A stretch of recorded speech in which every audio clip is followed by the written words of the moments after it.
I never thought my 35th birthday would be the day my family showed their true colors. Isn't that something? You spend your whole life believing you know the people who raised you, only to discover you've been living with strangers all along. The day started like any birthday should, with me hitting snooze 3 times before reluctantly crawling out of bed. My house on Willow Street was looking particularly charming that morning. The early April sunlight filtered through the stained glass window I'd painstakingly restored last summer, casting rainbow patterns across my hardwood floors. I'd spent 5 years bringing this Victorian beauty back to life, and man, was she gorgeous. "Happy birthday to me," I mumbled, shuffling toward the coffee maker. I wasn't expecting much. Maybe a few texts, dinner with my parents later, and a glass, or 3, of wine with my best friend Katie. Nothing special. Just another year older. Boy, was I wrong. Around noon, my phone buzzed with a text from Mom. "We're thinking of surprising you with lunch instead of dinner. Can we stop by at 1? I glanced at the disaster zone that was my kitchen. I'd been experimenting with sourdough bread again, and flour covered pretty much every surface. "Sure," I texted back, then launched into panic cleaning mode. By the time the doorbell rang, I'd managed to make the place presentable and even changed out of my pajamas, a birthday miracle if there ever was one. "Surprise!" they shouted when I opened the door. Mom, Dad, my younger brother Michael, and, to my surprise, my cousin Rebecca were standing on my porch, bearing gifts and what looked like enough food to feed an army. "You guys didn't have to do all this," I said, genuinely touched as they filed into my living room. Rebecca hugged me last. "Happy birthday, cuz," she said, her perfume tickling my nose. Something about her smile didn't quite reach her eyes, but I brushed it off. Rebecca and I had always had a complicated relationship, more competitive than close. But she was family. "Thanks for coming," I replied, meaning it. Despite our differences, I appreciated the effort. The afternoon unfolded. Pleasantly enough. We ate Mom's famous lasagna, Dad told his usual terrible jokes, and Michael kept refreshing everyone's drinks. It felt normal. Nice, even. Which is why what happened next hit me like a truck. "Monica, we have something for you," Dad said after. The cake had been demolished. He exchanged looks with Mom, who nodded encouragingly. "Another present?" "You guys have already done so much," I said, wiping chocolate frosting from my lips. "It's not exactly a present," Mom said carefully. "More of a notification." Something in her tone made my stomach drop. "What kind of notification?" Dad cleared his throat and pulled an official-looking envelope from his jacket pocket. "This is for you." The envelope was heavy, cream-colored paper with a law firm's name embossed in the corner. I opened it slowly, feeling everyone's eyes on me. "This is an eviction notice?" My voice sounded distant, like it belonged to someone else. "There must be some mistake." "No mistake," Rebecca said, her voice suddenly all business. "The property's ownership has been transferred to Harper Development. They're planning to demolish the house and build luxury condos." I looked up from the paper, my hands shaking. "But this is my house. I bought it. I restored it. I have the deed in my safe." "Actually," Michael chimed in, not quite meeting my eyes, "there were some irregularities with your purchase. The deed wasn't properly filed." The world seemed to tilt sideways. "And you know this how?" "Because I helped Rebecca look into it," he admitted. "The family's been talking about this for months." Months. The betrayal was so complete, so absolute I could barely breathe. "All of you have been planning to take my home for months. Now, Monica," Mom said in her placating voice, the one she used when I was a temperamental teenager, "try to see the bigger picture. This development will benefit everyone. The family will receive a significant payment, and you'll get a portion too. Enough for a down payment on a nice condo." "A condo?" I repeated incredulously. "You want me to trade my restored Victorian for a condo?" Rebecca stepped forward, all pretense of warmth gone. You have 30 days to vacate the premises. Harper, Development is prepared to offer moving assistance. Harper Development.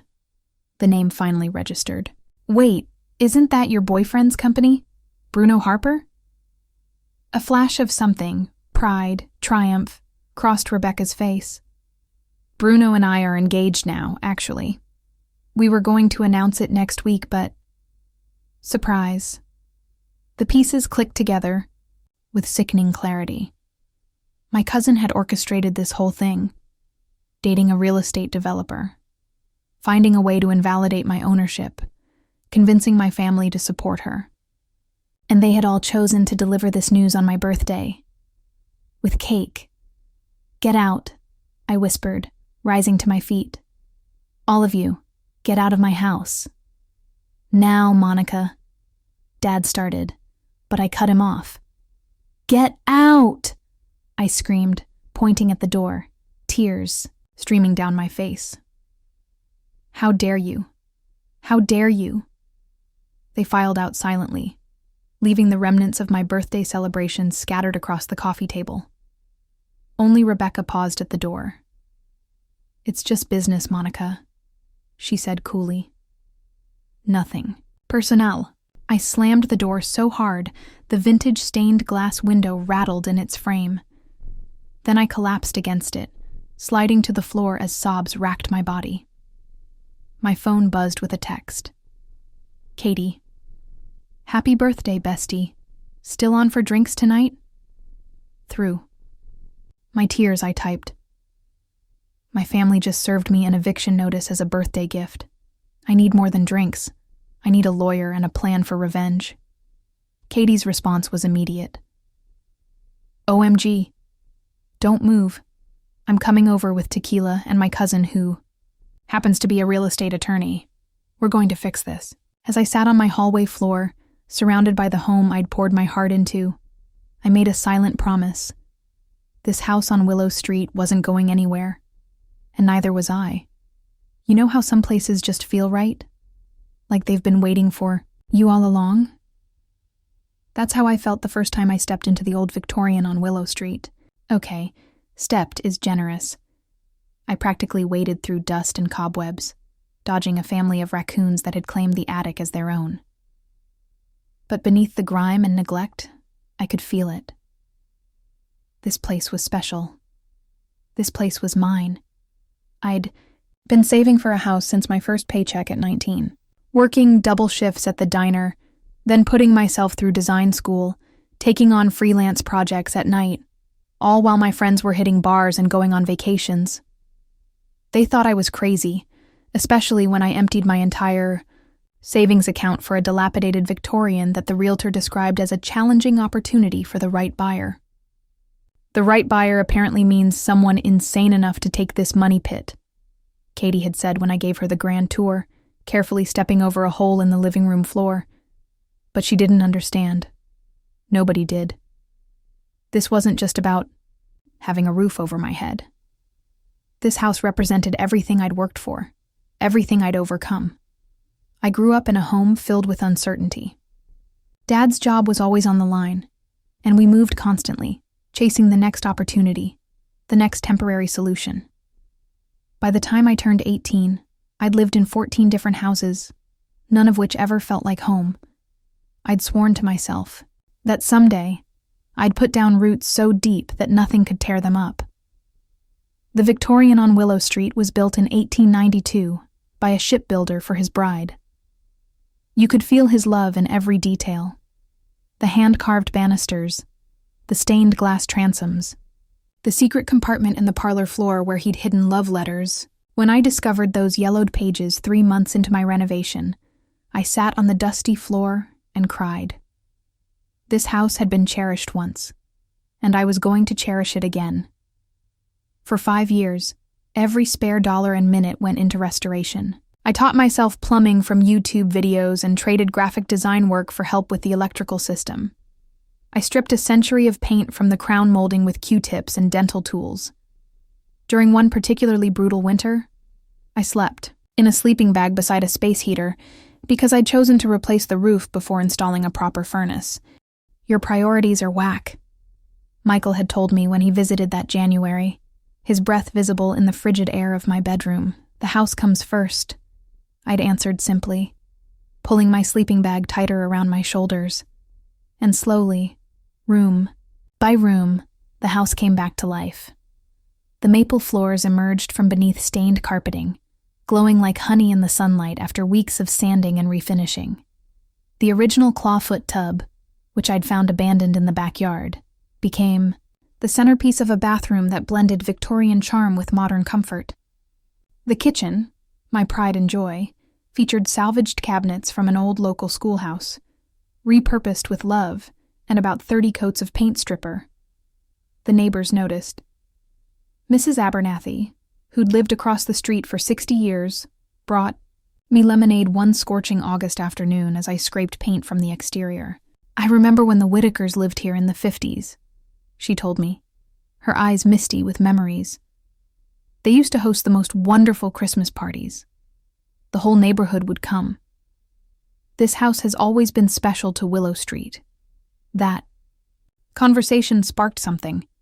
I began collecting stories about my house, not just from neighbors, but from local historians and descendants of previous owners. I discovered that during Prohibition, the basement had concealed a small speakeasy, accessible through a hidden door in the pantry. In the 1960s, the house had briefly served as an unofficial shelter for women escaping domestic violence. In the 1980s, an eccentric artist had lived here, painting murals in what was now my home office. I wasn't just restoring a building. I was preserving stories, honoring lives that had unfolded within these walls long before mine. That realization transformed my already deep connection to the house into something almost spiritual. When I finally held the housewarming party, 5 years to the day after closing, the place was unrecognizable. Friends who had questioned my sanity stood in awe beneath restored tin ceilings, running their hands over refurbished banisters. "You actually did it," Katie whispered, squeezing my arm as we stood in the center of the living room, watching our friends mingle and admire the space. "I did," I said, unable to keep the pride from my voice. "Welcome to my forever home." Even my family seemed impressed, though they'd been skeptical from the start. Mom kept touching things, the velvet curtains, the refinished woodwork, with a look of wonder. Dad nodded appreciatively at my handcrafted built-ins. Rebecca smiled tightly and said it was charming, which from her was practically a standing ovation. What none of them understood, what I never found the words to explain, was that this house had saved me as much as I'd saved it.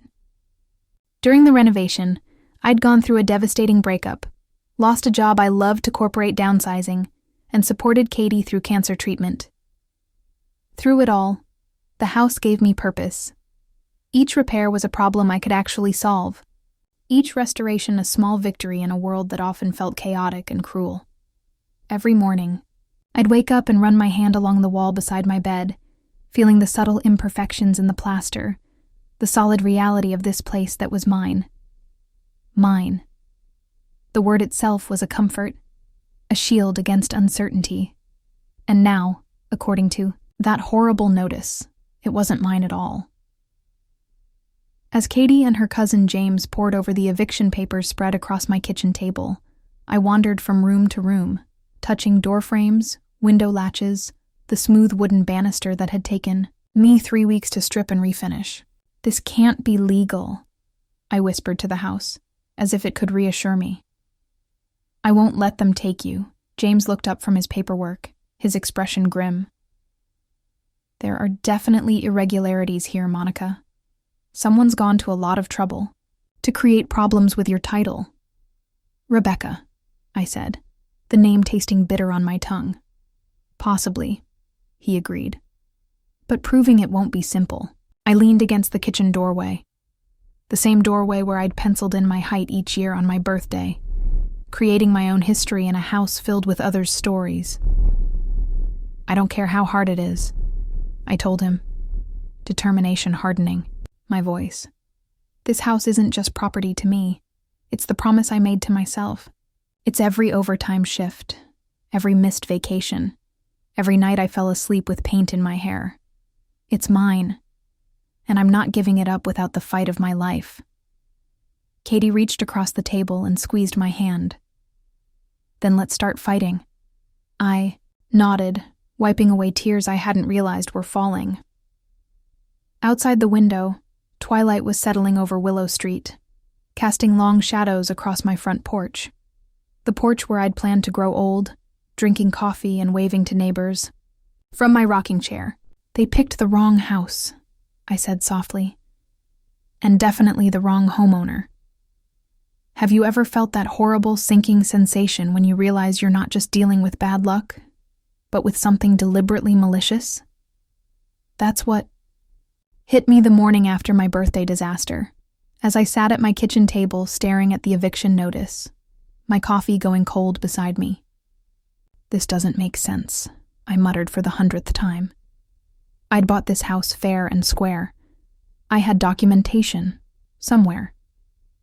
But as I tore through my filing cabinet, a creeping dread began to take hold.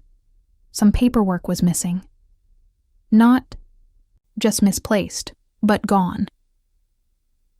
James, Katie's cousin and my newfound legal advisor, had suggested I gather every document related to the house purchase. Even receipts for renovation materials, he'd said. Anything that establishes your investment and commitment. What I found, or rather, didn't find, was alarming. The original deed was gone. So were several permit applications for major renovations. In their place was a folder I didn't recognize, containing copies of documents with subtle differences from what I remembered signing. "They've been in my house," I whispered, the violation making me nauseated. Someone had replaced my files with altered versions, and I had a pretty good idea who. I called Katie immediately. "I need to know everything you can find out about Bruno Harper," I said without preamble. And I mean everything. While Katie worked her social media magic, she's a digital marketing wizard with a talent for online sleuthing, I decided to pay a visit to the county records office. If someone had tampered with my documents, maybe they'd tampered with the public records too. The clerk at the records office, a woman named Doris with cat-eye glasses and a suspicious nature, narrowed her eyes when I explained my situation. "Funny you should ask about that property," she said, lowering her voice. "Someone else was in here asking about it just last week. Pretty young woman, designer clothes, attitude problem." "Blonde? Looks like she's perpetually smelling something unpleasant?" I asked. Doris snapped her fingers. "That's the one. Called herself Rebecca Harper." Harper. So Rebecca was already using Bruno's last name, even though they weren't married yet.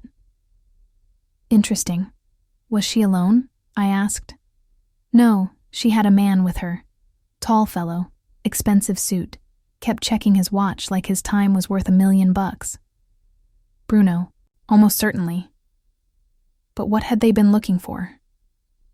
Doris helped me access the records for my property, and what I found made my blood run cold. The ownership history had been altered.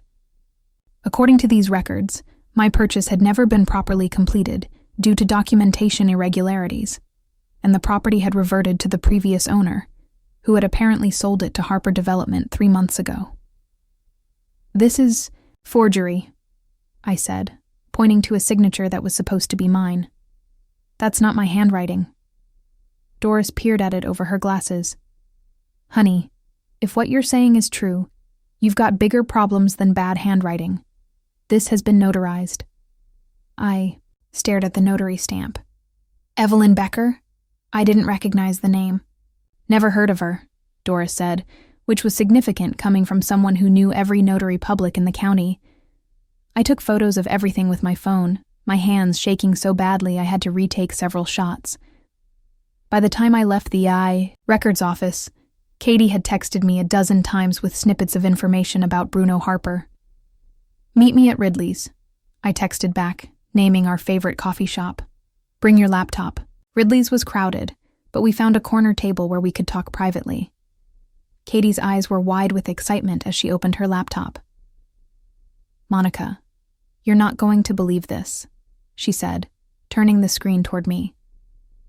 "Bruno Harper has a history of shady development deals. 3 lawsuits in the last 5 years, all settled out of court with NDAs. What were the lawsuits about? Hard to tell because of the NDAs, but I found some local news coverage before the cases disappeared. Property disputes mainly. In one case, a homeowner claimed Harper forged documents to invalidate their ownership. My heart raced. Just like me. Exactly like you. And here's where it gets interesting." She pulled up a corporate filing document. "Harper Development isn't just Bruno, he has a partner, Rebecca Powell." "Powell? That's Rebecca's maiden name. My mother's sister married a Powell." Katie nodded. "According to this filing, Rebecca has been part of Harper Development for 2 years. 2 years? I echoed, shocked. But she only introduced Bruno to the family last Christmas. Apparently they've known each other much longer than that, Katie said grimly. And there's more. Look at the properties they've developed. She showed me a map with red pins marking Harper Development projects. They formed a clear pattern, a circle around the historic district where my house stood. They're buying up the entire neighborhood, I realized. But why? Because of this. Katie pulled up a city planning document dated 3 months ago. The council is considering designating this area as a historic district with special tax incentives for restoration and preservation. Property values would skyrocket. So they're grabbing everything they can before that happens, I said slowly. And my house is right in the middle. The cornerstone property, probably. If they get your Victorian, they'll have the showcase piece for whatever they're planning. I sat back, mind reeling. This wasn't just about Rebecca's jealousy or family drama. This was a calculated business move. They'd targeted my house specifically, and they'd gone to extreme lengths, including fraud, to get it. I need to find this notary, I said. Evelyn Becker. She either knowingly participated in fraud or someone's using her identity. Already on it, Katie said, typing rapidly. There's no Evelyn Becker registered as a notary in this state. Then it's definitely fraud. But how did they get these documents? Filed without anyone questioning them? Katie chewed her lip. Someone on the inside, maybe? At the clerk's office? I thought of Doris and her suspicious nature. Unlikely. But maybe at the title company? Or... A horrible thought struck me. Michael. My brother works at First Capital Bank. They handle a lot of real estate transactions. You think your brother helped them? Katie looked skeptical. He knew about the eviction before I did, I reminded her. He admitted they'd been planning it. For months. My phone buzzed with a text from an unknown number. We need to talk about Rebecca and Bruno. Meet me at Parkside Square, 7 p.m. Come alone. Barbara H. I showed Katie the message. Barbara H? Who's that? A quick search revealed the answer. Barbara Harper, Bruno's sister, and according to her LinkedIn profile, a former employee of Harper Development who'd left the company 6 months ago. It could be a trap, Katie warned. Or it could be exactly what we need, an insider, I countered. I'm going. Not alone, you're not, Katie insisted. I'll be nearby. If anything seems off, I'm calling 911. Parkside Square was busy with after-work crowds when I arrived that evening. I spotted a woman on a bench near the fountain. Elegant, tense, constantly checking her phone. She looked like a female version of Bruno, with the same sharp features and calculating eyes. Barbara? I approached cautiously. She looked up, assessing me quickly. Monica, sit down. We don't have much time. I joined her on the bench, heart pounding. Why did you want to meet? Because what my brother and your cousin are doing is wrong, she said bluntly. And because I can prove it. She slid a USB drive into my hand. Everything's here. Forged documents, fake notary stamps, even recordings of Bruno and Rebecca discussing how to manipulate your family. They've done this before, but never to someone so connected to the property. Why are you helping me? I asked, suspicious despite my desperation. Barbara's mouth tightened. Bruno forced me out of the company when I questioned their methods. This isn't just about you. It's about stopping them before they destroy more lives and homes. As she stood to leave, she added, "Be careful who you trust, Monica. This goes deeper than you think." Later that night, as Katie and I went through the files on Barbara's USB drive, the full scope of the scheme unfolded before us. Rebecca and Bruno had spent months laying groundwork, creating fake documentation, establishing a paper trail of problems with my purchase, even paying someone at the title company to backdate certain filings. "They've thought of everything," I said, overwhelmed by the meticulous planning that had gone into stealing my home. "Not everything," Katie corrected, pointing to a glaring oversight in one of the forged permits. "They didn't know you're left-handed. The signature they forged shows right-handed pen pressure. It was a small detail, but it gave me hope. If they'd made one mistake, they'd made others, and I was going to find every single one." "Rebecca always did underestimate me," I said, a plan beginning to form in my mind. "It's time she learned that was a mistake. Isn't it strange how crisis brings people together?" Within 3 days of my birthday disaster, I'd assembled what Katie jokingly called Ocean's 4, a ragtag team united by one common goal: saving my house and exposing Rebecca and Bruno's scheme. There was Katie, of course, my best friend since college, armed with her digital marketing expertise and a righteous anger that rivaled my own. "No one messes with my bestie," she declared, setting up what she called Command Central on my dining room table. 3 laptops, countless sticky notes, and a corkboard that was starting to look like something from a crime show. James, Katie's cousin, provided legal expertise. He was cautious but committed, explaining complex property law in terms I could understand while filing emergency motions to halt any development plans. The third member of our team was the biggest surprise, my brother Lucas, not Michael, who had betrayed me, but Lucas, my estranged older brother, who I hadn't spoken to in nearly 5 years. Lucas and I had fallen out over something that seemed monumental at the time, but now felt trivial. A disagreement about caring for our grandmother in her final years. Pride and stubbornness, family traits unfortunately, had kept us apart even after Grandma passed. But when news of my situation reached him through family gossip channels, he showed up on my doorstep unannounced. "I hear our family is being awful. Again," he said simply when I opened the door. No hello, no apology for the years of silence. Just that wry observation that made me laugh despite everything. "That's one way to put it," I replied, stepping aside to let him in. Lucas had always been the black sheep, the one who questioned authority and called out hypocrisy. He'd left home at 18 after a particularly explosive argument with Dad and built a successful career as a cybersecurity consultant. As it turned out, those skills were exactly what we needed. "These document modifications are amateur hour," he said, after examining the files from Barbara's USB drive. "Good enough to fool a cursory inspection, but they leave digital breadcrumbs everywhere." He set up sophisticated tracking software to monitor any changes to my property records in real time and began tracing the digital footprint of everyone involved in the forgeries. The fourth member of our team, Barbara Harper, remained at arm's length. Too dangerous for her to be seen working with us directly. She communicated through encrypted messages, providing insider information about Bruno's next moves and the weaknesses in Harper Development's armor.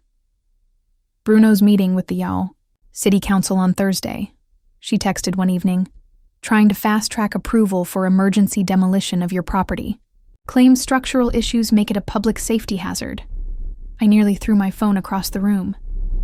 The house passed inspection with flying colors just 6 months ago. "They've probably bribed someone to say otherwise," Lucas suggested, not looking up from his laptop. "We need to get our own structural engineer in there quickly." Katie was already on it, calling a friend of a friend who owed her a favor. By morning, we had an appointment with one of the city's most respected engineers. While we waited for the engineer's report, Lucas made a discovery that changed everything. "I've been looking into this notary, Evelyn Becker," he said, spinning his laptop toward me. "She doesn't exist, but her stamps do. They're being sold on the dark web." "The dark web?" I repeated, images of creepy crime documentaries flashing through my mind. "It's not as mysterious as it sounds," Lucas assured me. "But it is illegal. Someone's selling counterfeit notary stamps and credentials, and look who purchased a complete set 3 months ago. The screen showed a transaction receipt with a Bitcoin address. How do we know that's Rebecca?" "Because she used the same email address for the transaction that she uses for her Etsy shop." Lucas shook his head. "Like I said, amateur hour." "Can we trace the Bitcoin back to her?" James asked. "Better than that," Lucas said with a grim smile. "She paid for expedited shipping to her apartment." We all stared at him. "You mean you have proof she purchased fraudulent notary credentials?" "I have the transaction, the shipping confirmation, and—" He paused dramatically. "A photo from the seller's hidden camera showing her accepting the package." "Why would the seller take a photo?" Katie asked. "Insurance," Lucas explained. "These dealers keep evidence on all their customers. Mutually assured destruction if anyone talks." I felt a glimmer of hope for the first time since receiving that eviction notice. "Is it enough, legally speaking?" James considered this. "It's compelling, but potentially inadmissible since it was obtained through questionable means. We need more, something we can definitely use in court." That something arrived the next day when Barbara sent a text that made my heart race. "Check your email. Just overheard Bruno on phone with Rebecca. They're panicking." The email contained an audio file, a recording of Bruno and Rebecca arguing, in what sounded like a restaurant.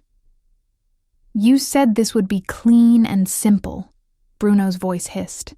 "Now we've got Monica digging around, asking questions, bringing in experts."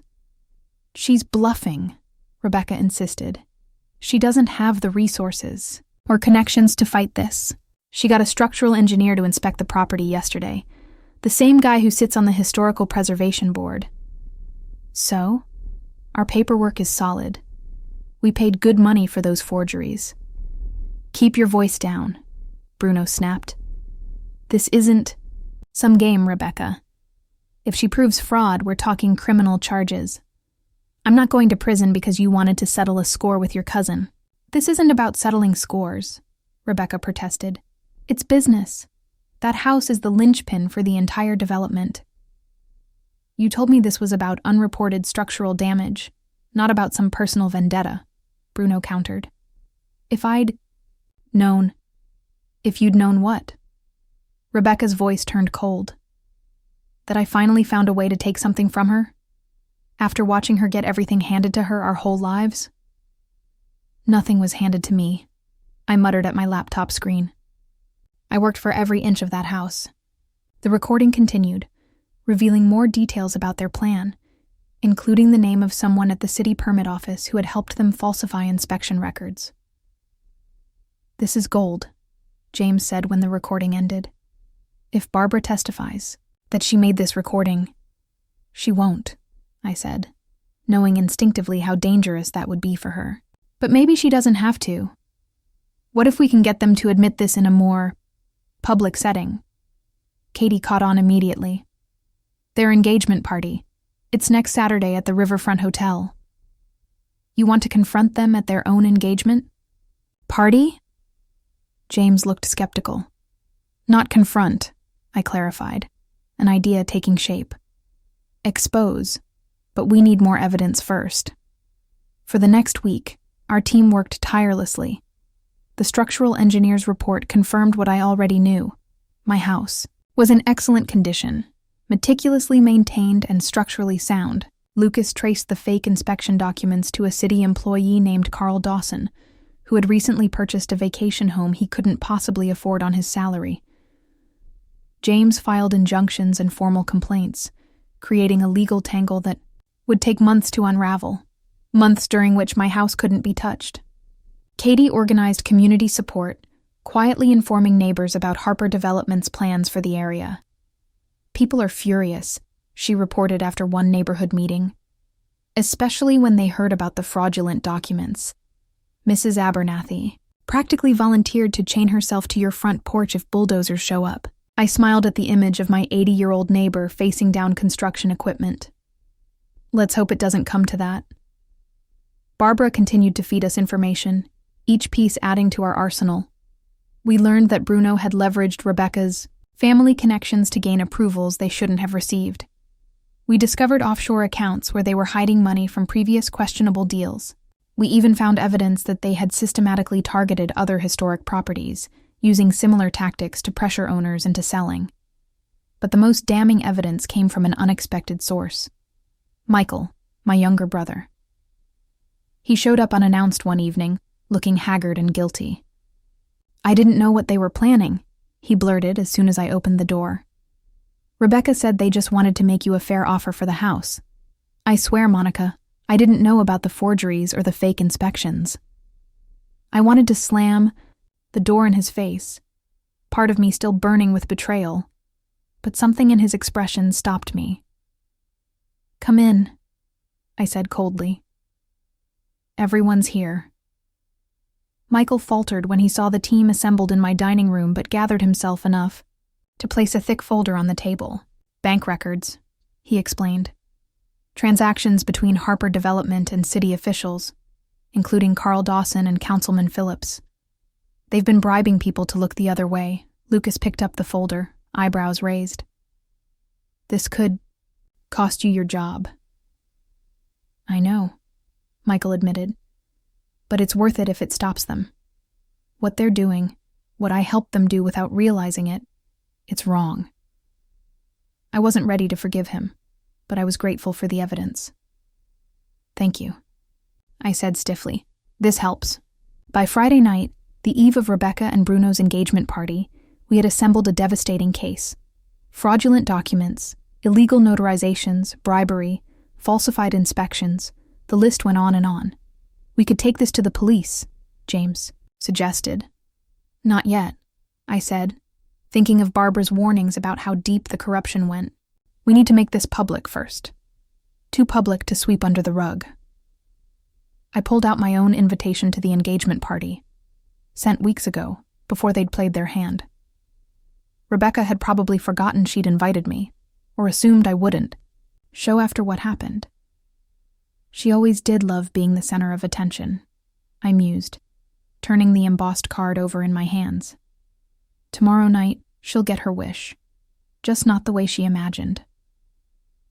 Lucas grinned, a familiar expression that reminded me of childhood conspiracies and shared secrets. What's the plan, sis? I looked around at my unlikely allies, my best friend, a lawyer I'd just met, my long-lost brother, and the invisible presence of Bruno's sister, all united to help me save the home I loved. Something dramatic, I promised. Something they'll never see coming. Morning light filtered through my beloved stained glass windows, casting rainbow patterns across the dining room table where our war council had gathered. It was engagement party day, or as Katie had dramatically dubbed it, Operation Public Revelation. We had less than 12 hours to finalize our strategy. Let's review what we know, James said, always the methodical one. He'd sacrificed his entire week to my case, canceling other appointments and working late into the night. I'd have to find some spectacular way to thank him when this was all over, assuming we won, which I refused to consider otherwise. Rebecca and Bruno have committed multiple counts of fraud, he continued, ticking points off on his fingers.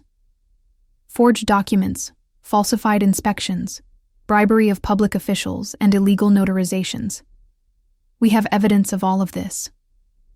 Don't forget tax evasion, Lucas added, gesturing to his laptop screen where he'd traced suspicious financial movements. They've been hiding profits from previous developments in offshore accounts. And the building code violations on their other properties, Katie chimed in. She'd spent days investigating Harper Development's previous projects and discovered they'd cut corners on everything from electrical work to fire safety. I nodded, feeling a strange mix of despair and hope. It's overwhelming evidence. But will it be enough to stop them? James leaned forward, his expression serious. Monica, with what we have, we could potentially put them in prison, not just save your house. The question is, what's our immediate goal? That stopped me cold. What did I want? Justice, certainly. My house, absolutely. But prison for Rebecca? As angry as I was, she was still family. And Bruno, he was clearly unethical, but from that recorded conversation, it sounded like Rebecca had deliberately misled him about some aspects of their plan. I want my house secured, first and foremost, I decided, and I want them stopped from doing this to anyone else. Then we need a two-pronged approach, James said. Legal action, of course, but also community pressure. Public opinion can move mountains when it comes to local development projects. He was right. Harper Development relied on maintaining a respectable public image. Exposing their tactics would damage that reputation irreparably. I've already started on the community front, Katie reported. After I spoke with some neighbors, Mrs. Abernathy organized a meeting at her place. 20 people showed up, pretty much everyone on Willow Street. What did they say? I asked, touched that my neighbors had rallied so quickly. They're furious. The Petersons were approached by Harper Development last month with a lowball offer for their Craftsman bungalow. The Chens were told their property had zoning issues that would make renovation impossible. Everyone's comparing notes and realizing they've been targeted systematically. Lucas whistled. Rebecca and Bruno have been busy. The neighborhood's creating a preservation committee, Katie continued. They're petitioning the city council to expedite the historic district designation. Mrs. Abernathy is leading the charge. Apparently, she used to be some kind of community organizing powerhouse in the 60s. I smiled, imagining my elderly neighbor in her activist days. That's incredible. It gets better, Katie said, her eyes sparkling with excitement. I reached out to that architectural historian who featured your house restoration on his blog last year. He's helping prepare an application to have your Victorian designated as a historic landmark in its own right, based on its architectural significance and the speakeasy history. Can they do that with the ownership in dispute? I asked James. Actually, yes, he confirmed. The historical designation is about the property itself, not who owns it. If approved, it would place significant restrictions on any development or demolition, regardless of ownership. A ray of hope. If my house received landmark status, even if I somehow lost the legal battle over ownership, Rebecca and Bruno couldn't tear it down or radically alter it. What about the legal front? I asked James. He spread several documents across the table. I've filed for an emergency injunction based on the evidence of fraud. The hearing is scheduled for Monday morning. I've also submitted formal complaints to the state licensing board about the falsified inspections and notary fraud. Is there anything we can do about the city officials who were bribed? Michael asked.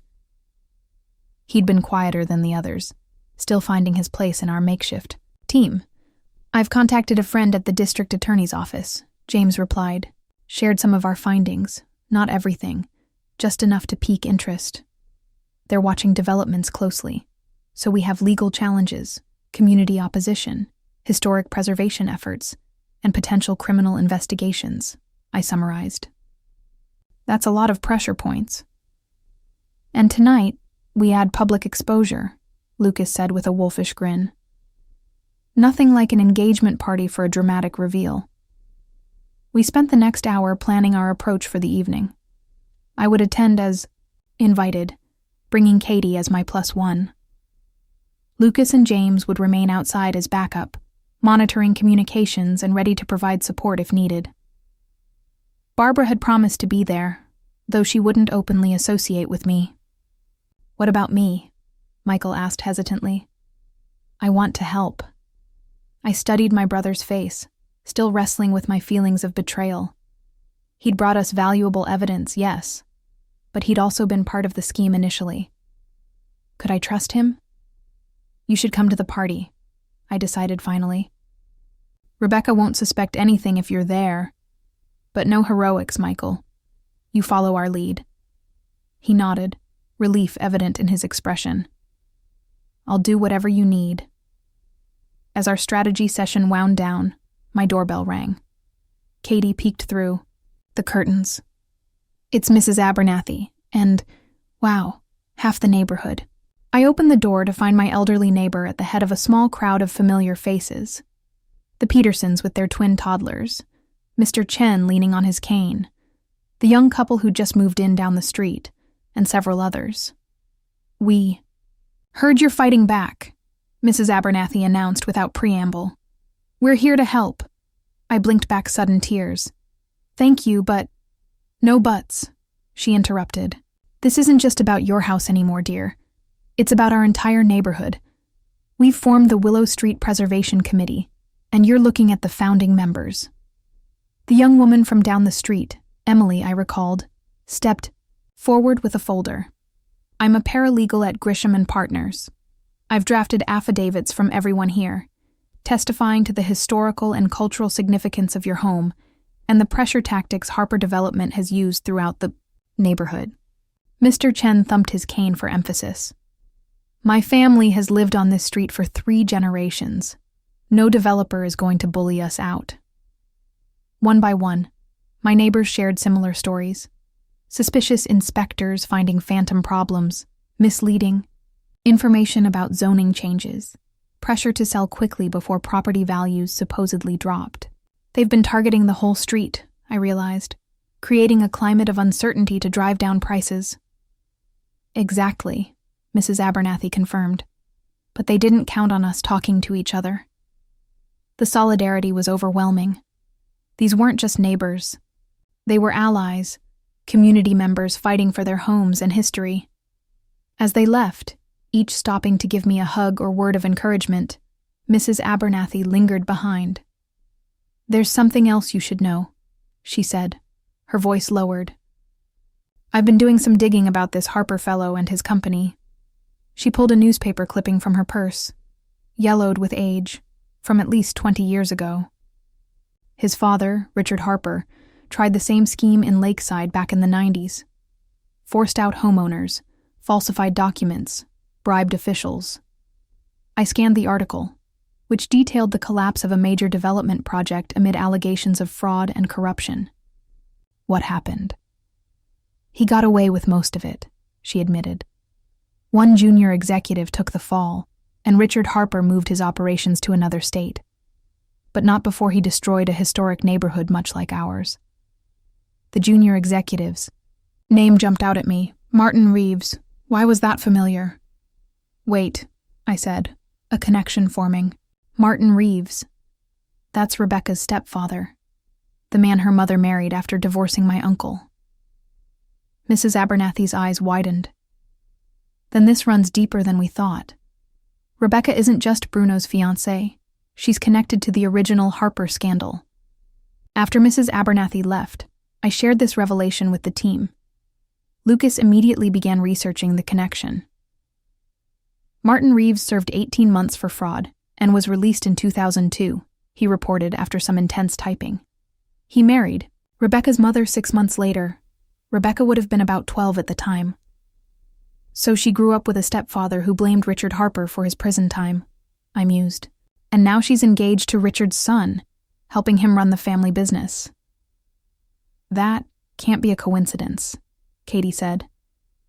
It's not, confirmed a new voice from the doorway.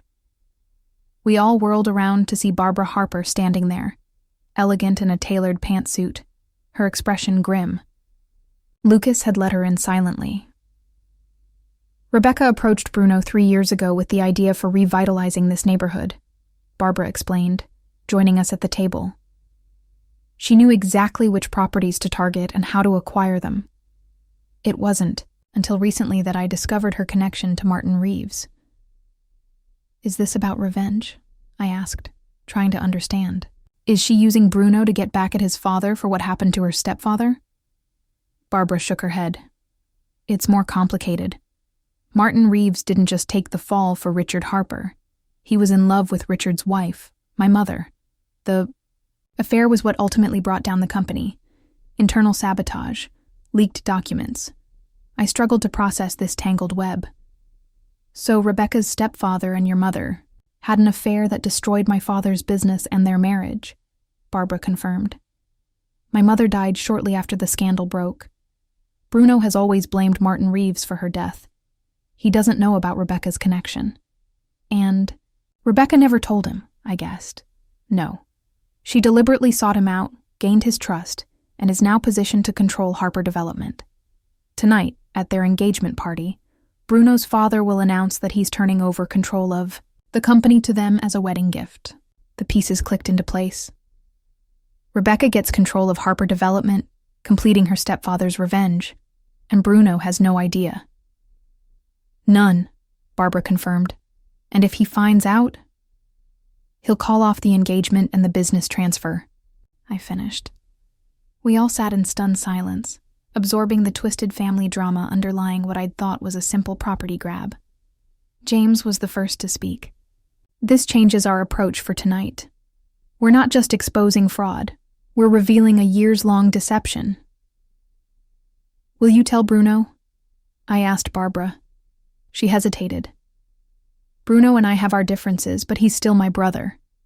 He deserves to know who he's really marrying. As Barbara left to prepare for her role in the evening's events, I felt a strange mix of emotions. The scale of Rebecca's deception was breathtaking. Not just against me, but against Bruno as well. Part of me almost pitied him. Are we ready for this? I asked my team, suddenly uncertain. Lucas squeezed my shoulder. We've got truth on our side, sis, and apparently a neighborhood army. I nodded, gathering my resolve. Then let's get dressed for a party. Hours later, as I slipped into the black cocktail dress I'd bought for the occasion, I caught my reflection in the bedroom mirror. I barely recognized the woman staring back, determined, fierce, ready for battle. This wasn't just about saving my house anymore. It was about justice, community, and exposing a scheme years in the making. Your move, Rebecca? I whispered to my reflection. Your move.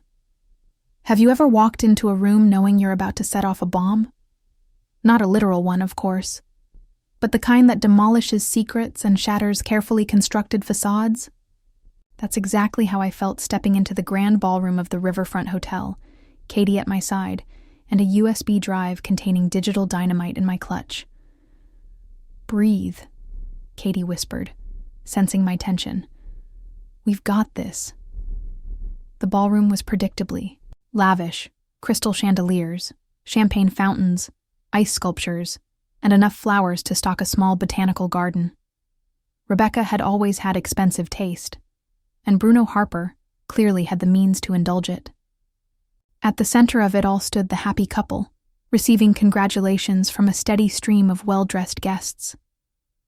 Rebecca looked radiant in a designer gown that probably cost more than my monthly mortgage. Bruno was handsome in his tuxedo, though I noticed a tightness around his eyes that suggested stress beneath his polished exterior. Neither had spotted me yet. There's Michael, Katie murmured, nodding toward the bar where my younger brother stood awkwardly nursing a drink. And Barbara, I added, spotting Bruno's sister in deep conversation with an older man I recognized from news photos as Richard Harper, Bruno's father. Our plan was simple in theory. Wait for the formal speeches, then request a moment to offer my own congratulations.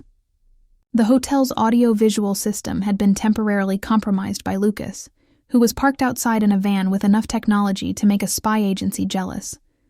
When I gave the signal, he would project our evidence onto the massive screens positioned around the ballroom. Monica Powell. A cold voice interrupted my thoughts. I'm surprised you had the nerve to show up. I turned to face my Aunt Eleanor, Rebecca's mother, and the woman who had stood silently by while her daughter orchestrated my eviction. Aunt Eleanor, I replied calmly. Lovely party. Rebecca must be thrilled to have snagged such a profitable match. Her eyes narrowed at my emphasis. Bruno is from an excellent family. Their connection is entirely authentic. Is it? I raised an eyebrow. How's Martin these days?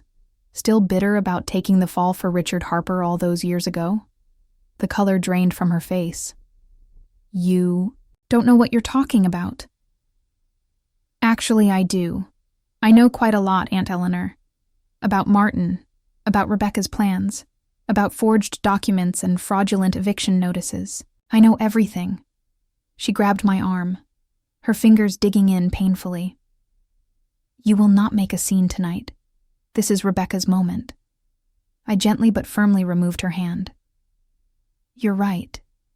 It is absolutely Rebecca's moment. And I wouldn't dream of letting her miss it. Before she could respond, the gentle tapping of silverware against crystal announced the beginning of the formal speeches. The crowd quieted as Richard Harper stepped to the microphone, champagne in hand. Friends, family, distinguished guests, he began, his voice carrying the practiced authority of a man accustomed to commanding attention.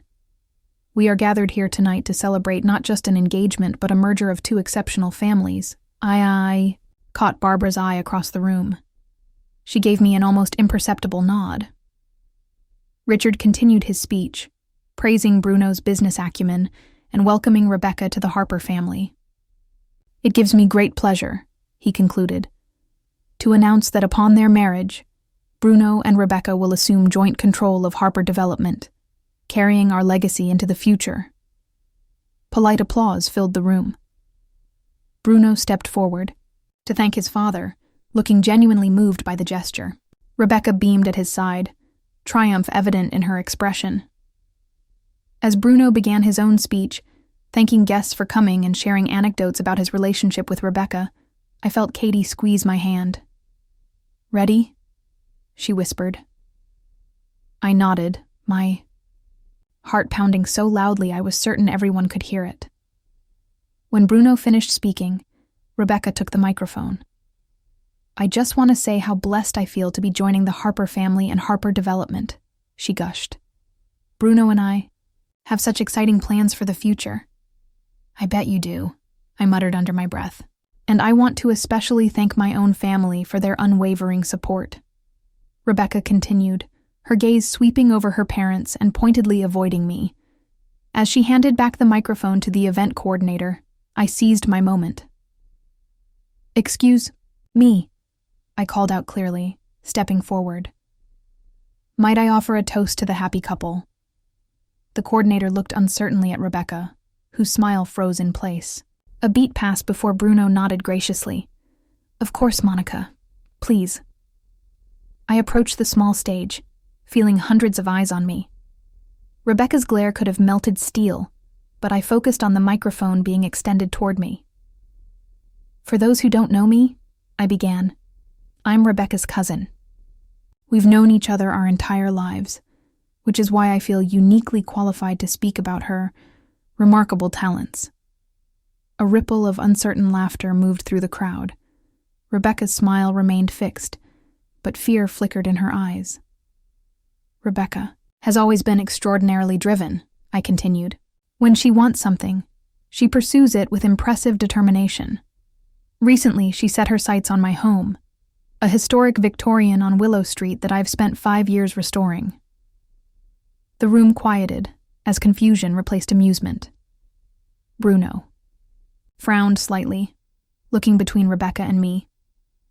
Rather than simply making an offer, however, Rebecca chose a more creative approach. I nodded subtly to Lucas, who I knew was watching through the hotel's security feed. The massive screens around the ballroom flickered to life, displaying copies of the forged deed transfer documents, the falsified inspection reports, and the illegal notary stamps. These are fraudulent documents created to invalidate my ownership of my home, I explained, my voice steady despite my racing heart. And here, the screens changed to show bank records, our transfers from Harper, development to city officials who suddenly found structural issues with my perfectly sound house. Gasps and murmurs filled the room. Bruno had gone pale, while Rebecca's face flushed an angry red. "This is absurd," she sputtered into the microphone. "Monica is clearly disturbed. Security!" "Before you remove me," I said quickly, "you might want to see this." The screens changed again, now showing the recorded conversation between Bruno and Rebecca in the restaurant, with subtitles helpfully provided by Katie. "We paid good money for those forgeries." Rebecca's voice rang out clearly, through the hotel's sound system. "Keep your voice down!" Bruno's recorded voice snapped. "This isn't some game, Rebecca. If she proves fraud, we're talking criminal charges." Bruno's face went from pale to ashen. He turned to Rebecca, betrayal evident in his expression. I continued as the recording played out. "Harper Development has systematically targeted properties throughout the Willow Street neighborhood, using intimidation, false information, and outright fraud to pressure homeowners into selling." Richard Harper stepped forward, his authoritative voice cutting through the growing chaos. "That's enough. This is preposterous. Bruno, have this woman removed immediately." "Actually, Mr. Harper," came a new voice, "I think you should hear the rest." Barbara Harper walked calmly to the stage, taking a position beside me. A collective gasp rose from the assembled guests. Bruno looked utterly lost, his carefully constructed world crumbling before his eyes. "My brother doesn't know," Barbara said, clearly, that his fiancée has a very personal connection to our family's past. Rebecca's stepfather is Martin Reeves, the same Martin Reeves who went to prison for fraud in connection with Harper Development's Lakeside project 20 years ago. Richard Harper's face contorted with shock and rage. "What?" Rebecca sought out Bruno deliberately. Barbara continued. "She's been planning this for years, gaining control of Harper Development to satisfy her stepfather's vendetta against our family." Rebecca lunged for the microphone. "She's lying. Bruno, don't listen to her." But the screens were already displaying a new set of images. Photos of a teenage Rebecca with Martin Reeves, newspaper clippings about the Lakeside scandal, and most damning of all, recent text messages between Rebecca and her stepfather discussing their long-running plan. The ballroom erupted into chaos. Security guards, unsure who they should be removing, hovered uncertainly at the edges of the crowd. Guests whispered furiously to each other, phones raised to capture the unfolding drama. Bruno's voice cut through the noise, amplified by the microphone he'd wrestled from the coordinator. "Is this true?" he demanded, his eyes locked on Rebecca. "Did you approach me because of who my father is?" Rebecca's silence was answer enough. "And the development plans for Willow Street?" "The fraudulent documents?" Bruno pressed. "I did what was necessary," Rebecca finally said, her voice cold. "Your father destroyed my family. Martin lost everything." "Martin was having an affair with my mother," Bruno shouted. "He betrayed my father's trust." "Your father used him as a scapegoat," Rebecca countered. "Everything that happened afterward, the arrest, the trial, the shame, that was Richard Harper protecting himself." Richard Harper pushed his way onto the stage. "This is outrageous! Bruno, don't listen to these allegations. This woman," he gestured dismissively at me, "is clearly trying to protect her property with wild accusations." "The accusations aren't wild, Mr. Harper," came yet another voice.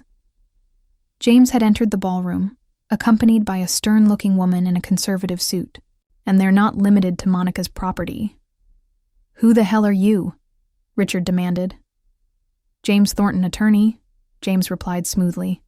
"And this is Christina Walsh from the district attorney's office. She's very interested in the evidence we've uncovered regarding Harper Development's business practices." Christina Walsh stepped forward. "Mr. Harper Jr., Ms. Powell, in light of the evidence presented here and additional information provided to our office, I strongly suggest you refrain from making any further statements without legal counsel present." If the room had been chaotic before, it now descended into complete pandemonium. Guests began edging toward the exits, not wanting to be associated with what was clearly becoming a legal disaster. Rebecca's parents huddled together, looking shell-shocked. Bruno stared at Rebecca with a mixture of hurt and anger.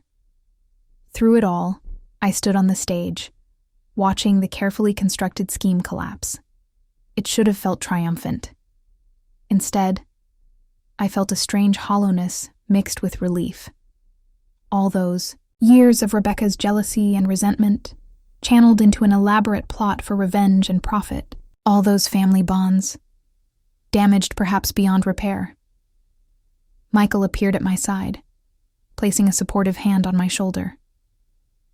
"You did it," he said quietly. "We did it," I corrected him, including Barbara, who stood resolutely facing her father and brother. As security finally began clearing the ballroom, Christina Walsh approached us. "We'll need formal statements from all of you," she said. "This evidence suggests multiple criminal violations." "We'll cooperate fully," I assured her, 19. Our way out, we passed Rebecca, now seated alone at what should have been her celebration table. Our eyes met briefly. In hers, I saw fury, humiliation, and something else. A flicker of grudging respect. "You underestimated me," I said softly as I passed her. "You always did." She didn't respond, but she didn't have to. We both knew the truth. Outside the hotel, Lucas was waiting with the van, grinning broadly. "That," he announced as we piled in, "was better than any movie I've ever seen." Katie laughed, the tension of the evening finally breaking. "Did you see Richard Harper's face when Barbara started talking? I thought he was going to explode." Even James cracked a smile. "The DA's office has been trying to build a case against Harper Development for months. Tonight just gave them everything they needed." "What happens now?" Michael asked. "Now," I said, exhaustion suddenly hitting me like a wave. "We go home. My home. The home that Rebecca and the Harpers will never, ever take from me." As we drove, back to Willow Street, where my beautiful Victorian waited with its porch light glowing in the darkness, I felt a complex mix of emotions: relief, sadness for what my family had become, and a deep appreciation for the new connections that had formed during this ordeal. "Movie night tomorrow at my place?" I suggested as Lucas parked in front of my house. "To celebrate?" "Only if we can watch something with absolutely no family drama or real estate fraud," Katie stipulated. "Deal," I agreed, looking up at my home, truly, mine again, with profound gratitude. The next morning, news of the Harper-Powell engagement party disaster had spread throughout the neighborhood and beyond. Mrs. Abernathy brought over coffee and her famous cinnamon rolls. "The whole street's talking about it," she reported gleefully. "You're quite the hero, Monica." I shook my head. I just fought for what was rightfully mine, and I had a lot of help. Well, whatever you call it, you've done this community a service. Harper Development won't be bothering any of us again. She was right. By afternoon, news reports were announcing that Bruno Harper had stepped down from Harper Development to pursue other opportunities, and that all pending projects, including the Willow Street development, were on indefinite hold pending investigations. My phone rang constantly with calls from family members, some apologetic, others demanding explanations. I let most go to voicemail, not yet ready to navigate the complicated terrain of family reconciliation. That would come later, on my terms. For now, I was content to sit on my front porch, watching my neighbors walk by with friendly waves, secure, in the knowledge that the house I loved, the house I'd poured my heart and soul into, was safe. The battle for Willow Street was over, and we had won. They say time heals all wounds, but honestly, I think that's only partly true. Some wounds need more than just time. They need truth, accountability, and the chance to build something new from the rubble of what was destroyed. It's been 6 months since the night my world exploded at Rebecca and Bruno's engagement party. and I'm still discovering what healing really means. The morning after our public revelation, I woke up feeling strangely hollow. The immediate danger to my home had passed, but the aftermath stretched before me like uncharted territory. My family was fractured, possibly beyond repair. The neighborhood had been traumatized by months of pressure and uncertainty, and despite the satisfaction of exposing the truth, I couldn't shake a lingering sadness for what could have been if Rebecca had channeled her intelligence and determination toward something positive instead of revenge. "You're being too philosophical before coffee," Katie told me when I shared these thoughts during our celebratory breakfast. She'd stayed over, neither of us wanting to be alone after the intensity of the previous night. "I can't help it," I replied, cradling my mug. "I keep thinking about Rebecca as a kid. We were friends once, before everything got so competitive." "Well, while you're feeling philosophical, she's probably plotting her next move," Katie said pragmatically. "Don't forget who you're dealing with." She wasn't wrong. The legal consequences of Rebecca and Bruno's scheme unfolded rapidly in the days that followed. Christina Walsh, the assistant district attorney who'd appeared at the engagement party, moved quickly to secure indictments. Rebecca, Bruno, and Richard Harper were charged with multiple counts of fraud, corruption, and conspiracy. Carl Dawson, the city employee who'd falsified inspection reports, accepted a plea deal in exchange for his testimony. The criminal proceedings would drag on for months, but the civil side moved more swiftly. James filed motions to permanently invalidate the fraudulent property transfers, and within 3 weeks, I had official confirmation. My house was secure, with all claims against it dismissed. As a bonus, the Historical Preservation Committee fast-tracked the designation of my Victorian as a protected landmark, ensuring it could never be demolished, regardless of future ownership. "We should celebrate," Lucas suggested when the landmark designation became official. My brother had stuck around, staying in my guest room while we navigated the legal aftermath together. Our reconnection was one of the unexpected gifts from this ordeal. 5 years of estrangement healed through shared purpose and recognition of what really mattered. "I'm too tired to celebrate," I admitted. The constant stress and legal meetings had taken their toll. "Maybe in a few weeks." But the neighborhood had other ideas. Mrs. Abernathy appeared at my door the following Saturday, looking suspiciously innocent. "Just checking if you're free this afternoon, dear. Around 4? "I suppose so," I replied, puzzled by her poorly concealed excitement. "Why?" "Oh, no particular reason. Just thought you might enjoy some fresh air later." She patted my arm and practically skipped down my front steps, spry despite her 80 years. At 4 o'clock, while I was dozed on the couch with a half-read book across my chest, the doorbell rang, and rang again, and again. All right, I grumbled, shuffling to answer it. I opened the door to find my entire street standing on my lawn. Neighbors I knew well and those I'd only nodded to in passing. Children holding handmade signs. Even a few local business owners from the commercial strip a few blocks over. "Surprise!" they shouted in unison, and Mrs. Abernathy stepped forward, presenting me with a comically large ceremonial key.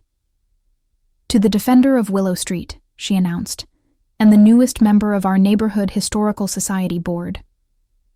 Tears sprang to my eyes as I accepted the key. Behind the crowd, I spotted Lucas, Katie, and James grinning conspiratorially. They'd known about this all along. "We wanted to thank you," Mr. Chen explained, leaning on his cane. "Your stand against Harper Development didn't just save your house, it saved all our homes. And our community," added Emily, the young paralegal from down the street. "The historic district designation was approved yesterday. The entire neighborhood is now protected." I was overwhelmed. What had started as my personal battle had evolved into something much larger. A community finding its voice and its power. The impromptu celebration moved to my backyard, where neighbors had somehow smuggled in tables, chairs, food, and drinks while I was napping. As twilight settled over Willow Street, fairy lights twinkled in the trees, and children chased fireflies across the lawn. I found myself sitting on my back porch steps, between Lucas and Mrs. Abernathy. "You did good, sis," Lucas said, clinking his beer bottle against my wine glass. "We all did," I corrected him, watching the diverse group of neighbors mingling in my yard. "I never would have succeeded alone." "Community is powerful," Mrs. Abernathy observed. "Something developers like the Harpers never quite understand. They see buildings and profit margins. They don't see the connections between people, the shared history." As if summoned by our conversation, my phone buzzed with a text from an unexpected source. Barbara Harper. "Can we meet tomorrow? I have a proposition." The proposition, as it turned out, was both surprising and strangely fitting. Bruno had indeed stepped down from Harper Development, but rather than the company folding under the weight of scandal, Barbara had assumed interim leadership. The board was desperate, she explained over coffee the next day. With my father and brother facing charges, they needed someone with the Harper name but clean hands. "And now?" I asked, sensing there was more to this story. "Now I want to transform the company. Real development, not the corrupt mess my father created. Restoration instead of demolition. Community partnership instead of exploitation." She leaned forward intently. "And I want your help." I nearly choked on my latte. "My help? Barbara, your family tried to steal my house." "Exactly. Which makes you the perfect person to ensure we never operate that way again." She slid a folder across the table. "I'm creating an ethics and community impact division. Full authority to veto any project that doesn't meet strict standards for historical preservation, environmental sustainability, and community benefit." I stared at her, waiting for the punchline. "And you want me to what? Consult?" "I want you to run it," Barbara said simply. "Full creative control, executive salary, and a seat on the board." The offer was stunning and tempting. My freelance design work had been sporadic during the legal battle, and my savings were depleted. More importantly, the opportunity to transform Harper Development from within to ensure no other homeowner faced what I had experienced. It was powerfully appealing. "I'll think about it," I promised, taking the folder. I did more than think about it. I consulted with James about potential conflicts with the ongoing legal cases. None, since Barbara had been cleared of involvement. I discussed it with Lucas, who provided cybersecurity perspective on corporate ethics. I sought Katie's marketing expertise on whether the Harper name could ever be rehabilitated. And I walked the streets of my neighborhood, looking at homes that had nearly been lost to unchecked development, trying to imagine a different approach, one that honored history, community, and the personal connections people form with the places they live. 3 weeks later, I accepted Barbara's offer, with conditions. The new division would be housed not in Harper Development's downtown headquarters, but in a restored storefront on the edge of our neighborhood. Community members would have representation on an advisory council, and profits from future projects would partially fund grants for homeowners needing assistance with historic preservation. "Ambitious," Barbara commented when I presented my terms, but exactly what I was hoping for. My decision wasn't universally popular. Some neighbors felt I was making a deal with the devil. Others saw the potential for real change. My parents, who had remained conspicuously silent since the engagement party disaster, called to express bewilderment that I would work for those people after everything that had happened. "I'm not working for them," I tried to explain. "I'm working for us, for homeowners, for communities, for people who love their houses as much as I love mine." They didn't understand, but that was nothing new. Our relationship remained strained, a work in progress at best. Michael was more supportive, having experienced his own journey from unwitting accomplice to witness for the prosecution. He'd resigned from his banking position and was now working with a nonprofit focusing on affordable housing, his own form of atonement. "Just be careful," he warned me over lunch. "Corporate culture doesn't change overnight." "That's why I insisted on a separate office," I assured him, "and why I'm bringing in my own team." That team included James as legal counsel, ensuring all projects met not just the letter, but the spirit of preservation laws.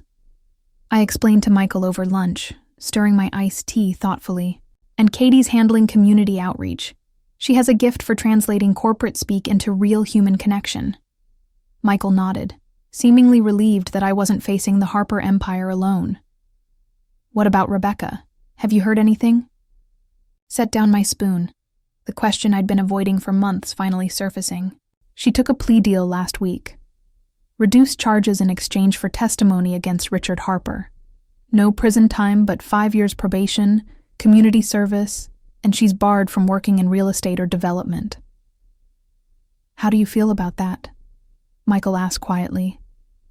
I considered the question seriously. Relieved, honestly. I didn't want her in prison. I just wanted her stopped. I paused, memories of childhood summers and shared secrets flickering through my mind. "Maybe someday we can reconcile?" Michael finished, raising an eyebrow. "Understand each other," I corrected. "Some bridges stay burned. But I'd like to know why. Beyond revenge. Beyond Martin's influence. What made her target me so specifically?" The answer came unexpectedly 2 weeks later, in the form of a letter, delivered to my office. Not my home, a distinction that didn't escape my notice. Rebecca's handwriting was as precise as always, her words carefully chosen. "I won't apologize," she began. Typical Rebecca directness. "What I did was wrong legally. But I believed I was righting a wrong. Your house was originally owned by my grandfather, your great-uncle Thomas. He promised it to my mother before his death. But the will was changed last minute, leaving everything to your father instead. My mother lost her inheritance, and your family gained a windfall. The Victorians should have been mine by family right. I grew up hearing stories about that house, dreaming of the life we should have had there." The revelation stunned me. I'd never heard this version of our family history. The house had been on the market when I bought it, a neglected property no one seemed to want. Had my father known its connection to our family? Had he deliberately kept it from Rebecca's branch of the family tree? "None of this excuses fraud," Rebecca continued. "But perhaps it explains some of my bitterness. Bruno knew nothing about the family connection. That part was true. He just saw a promising development opportunity. I saw reclamation." I folded the letter, emotions churning. Family histories were never simple, it seemed. Neither were family wounds. That evening, I called my father for the first time since the birthday disaster. "Did you know about Uncle Thomas's house?" I asked without preamble when he answered. The long pause told me everything. "How did you find out?" he finally replied. "Rebecca wrote to me." "Dad, why didn't you tell me? All these years, watching me, pour my heart into that house." "I didn't know it was the same house until you bought it," he insisted. "By then, what good would it have done to tell you? Thomas changed his will for good reason. Your Aunt Eleanor had been estranged from him for years. But you let me buy it without telling me its history, without warning me that Rebecca might see it as rightfully hers." "I never imagined she'd go to such lengths," he said, sounding suddenly old and tired. "Monica, when you find something that makes you happy in this world, you protect it. I was trying to protect your happiness. By hiding the truth?" Another pause. "Yes, and I'd do it again." I hung up with more questions than answers, but one certainty emerged from the conversation. The cycle of family secrets and resentments had to stop. With me. The next day, I did something utterly unexpected. I visited Rebecca at her new apartment, A modest place, nothing like the luxury condo she'd once suggested, would be sufficient compensation for my Victorian. "Monica," she said when she opened the door, shock evident in her expression. No hug, no invitation to enter. Just my name, loaded with history. "I got your letter," I said simply. "And I have a proposition." She hesitated, then stepped aside to let me in. Her apartment was sparsely furnished but meticulously organized. Classic Rebecca. We sat at her small dining table, two women with shared blood and broken trust between them. "I've been researching our family history," I began. "Uncle Thomas did change his will, you're right about that. But not to spite your mother. To protect the house." I slid across the table copies of documents I'd discovered in the county historical archive. Letters between Thomas and his attorney, discussing his desire to preserve the Victorians' historical character. His fear that Eleanor would sell it to developers given her financial difficulties at the time. He wanted it preserved, not developed, I explained. That's why he left it to my father, who he knew shared his love of historical architecture. Rebecca scanned the documents, her face unreadable. So I'm establishing a foundation for the preservation of historic homes in the neighborhood, starting with the Victorian. When I die, ownership transfers to the foundation, not to any individual family member. The house will be maintained as a historic landmark in perpetuity. She looked up sharply. "Why are you telling me this?" "Because I want you on the foundation's board," I said, surprising myself with how right it felt. "Not now. The legal restrictions from your plea deal make that impossible. But eventually. You understand the value of history, Rebecca. You just approached it from the wrong angle. You want me involved? After everything?" Disbelief colored her voice. "I want to break the cycle," I said honestly. "Our family has been poisoned by secrets and resentments passed down through generations. It stops with us." Rebecca didn't respond immediately, studying my face for signs of deception or manipulation. Finding none, she sighed deeply. "I don't know if I can do that." "You don't have to decide now," I assured her. "The foundation won't be fully established for months. Just think about it." As I stood to leave, she finally asked the question I'd been expecting. "Why are you really doing this, Monica?" I paused at the door, considering. "Because that house taught me something important. Restoration isn't just about buildings. Sometimes it's about people, too." The months that followed brought dramatic changes. Harper Development, under Barbara's leadership and my ethical guidance, shifted focus entirely to restoration and community-centered development. We launched an ambitious project converting abandoned warehouses into affordable housing while preserving their historic facades. The first tenants moved in exactly 1 year after my disastrous birthday party, a symbolism not lost on anyone involved. My relationship with my parents remained complicated, but gradually improved through cautious Sunday dinners, where we carefully rebuilt trust. Michael threw himself into his nonprofit work, finding unexpected fulfillment in helping others secure stable housing. Lucas decided to stay in town, buying a fixer-upper just 3 streets over from mine. Keeping it in the neighborhood, he joked when he showed me the craftsman bungalow with good bones and terrible plumbing. Besides, someone has to make sure you don't work yourself to death restoring other people's houses while neglecting your own. The Willow Street Preservation Committee, under Mrs. Abernathy's fierce leadership, became a model for other neighborhoods facing development pressure. We hosted workshops teaching homeowners about historical tax credits, restoration techniques, and how to research their home's history. Every session ended with Mrs. Abernathy's rallying cry, "Know your home, know your rights." Bruno Harper, facing less severe charges than his father, but still legally entangled, approached me through his attorney with an unusual request. He wanted to use what remained of his personal fortune to establish a legal defense fund for homeowners fighting predatory development. After careful consideration, I agreed to help structure the fund with appropriate oversight to ensure it truly served its intended purpose. Redemption comes in many forms, James observed when I told him about Bruno's offer. Sometimes it's as simple as trying to balance the scales. By the time my 36th birthday rolled around, life had settled into a new normal. The legal proceedings against Richard Harper continued, but the neighborhood drama had largely subsided. I spent the morning of my birthday doing something I'd neglected during the tumultuous year, working on my own house, carefully repairing a section of gingerbread trim that winter storms had damaged.